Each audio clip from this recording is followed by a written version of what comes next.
Just brake. Dalawang screw ang gagamitin ko. Isang maliit, isang malaki. Itong maliit ay pang push ito ng lock ng brake.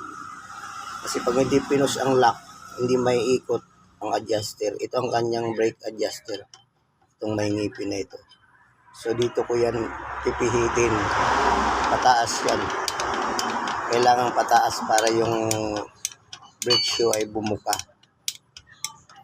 So ngayon, ititestingin ko na ipasok yung kanyang brake drum kung okay na yung clearance.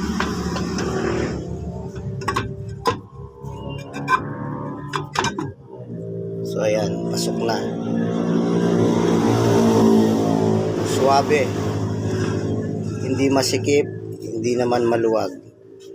Yan ang proper adjustment. Thanks for watching.